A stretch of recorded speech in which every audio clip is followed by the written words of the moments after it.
बोलता है कि सच में ये चीज़ बहुत ज़्यादा हार्ड है क्योंकि असल में ये दोनों बस बच्चे ही है। जो सुनते के साथ ही दूसरे वाला बंदा जो होता है वो बोलता है कि कैसा रहेगा कि अगर हम इन्हें पहाड़ी से नीचे फेंक दे तो ये जिंदा रहते हैं या मरते हैं, ये इनके नसीब के ऊपर डिपेंड करेगा और इस चीज़ से यहाँ पर हमें कोई भी गिल्टी फील जो है वो नहीं होगा। जो सुनते के साथ ही बाकी के जो लोग होते हैं वो भी काफ़ी ज़्यादा खुश हो जाते हैं और खुश होते हुए बोलता है कि हाँ तुमने बिल्कुल सही कहा, ये आइडिया जो है वो काफ़ी ज़्यादा अच्छा है। और इतना बोलते के साथ ही अब वे लोग जो होते हैं वो क्लिफ के ऊपर आ जाते हैं जहाँ से कि वे जियाओ जी और जियाओ ही को फेंकने वाले होते हैं। लेकिन तभी अचानक से उन लोगों का ध्यान किसी चीज़ के ऊपर जाता है जिसे देखते के साथ ही तो अब उन लोगों के पसीने छूटने लगते हैं। जो देखकर उनके पीछे खड़ा हुआ साथी जो होता है वो उनसे बोलता है कि तुम लोग वहाँ पर क्या कर रहे हो, जल्दी से उन्हें नीचे फेंको और निकलो यहाँ से। और उसके इतना बोलते के साथ ही अचानक से वहाँ पर एक बहुत ही डरावनी आवाज़ सुनाई देती है जो कि उसे बोलता है कि उसे नीचे रखो। जो सुनते के साथ ही तो उस पसीने बंदे के भी पसीने छूटने लगते हैं और वो घबराते हुए बोलता है कि आखिर तुम कौन हो।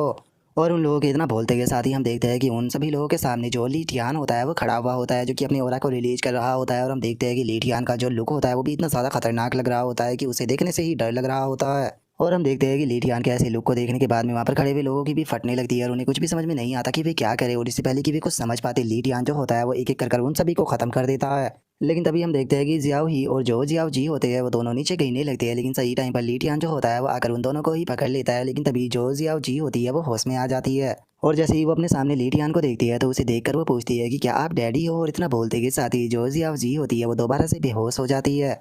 और अब जो ली टियान होता है वो भी उन दोनों को लेकर वहाँ से टेलीपोर्ट हो जाता है और हम देखते हैं कि अब ली टियान जो होता है वो टेलीपोर्ट होकर वहाँ से थोड़ी दूर पर आ जाता है। लेकिन जैसे ही ली टियान टेलीपोर्ट होकर आता है तो अचानक से उसकी हालत खराब होने लगती है और उसके मुंह से भी काफ़ी ज़्यादा ब्लड आता है। लेकिन तभी सही टाइम पर ली टियान के जो साथी होते हैं वो भी वहाँ पर टेलीपोर्ट होकर आ जाते हैं और वहाँ पर आते हुए बोलते हैं कि यंग मास्टर आप ठीक तो है ना।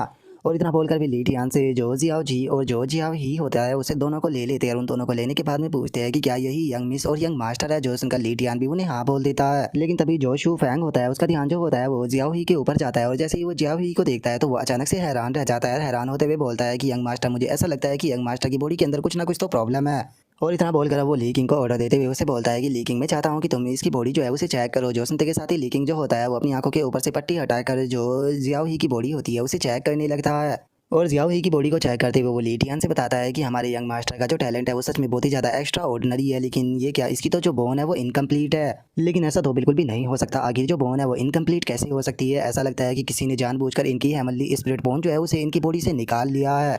जो सुनने के साथ ही अब हम देखते हैं कि ली टियान जो होता है वो गुस्से से पागल होने लगता है और गुस्से में चिल्लाते हुए बोलता है कि इस मैटर को अच्छे से इन्वेस्टिगेशन करो, मैं जानना चाहता हूँ कि आखिर किसकी हिम्मत हुई यहाँ पर मेरे बेटे को टच करने की। जो सुनकर वो बंदा जो होता है वो भी ओके बोल। आगे का इंटरेस्टिंग मानहवा देखना चाहते हो तो देसी मानहवा रिकैप्स टेलीग्राम चैनल का आईडी सर्च करो, बाद में टेलीग्राम चैनल पर जाकर पोस्ट नंबर चेक करके लिंक मिल जाएगा, उस लिंक पर क्लिक करो और हाँ, खास करके लिंक क्रोम ब्राउजर में ही चालू करना।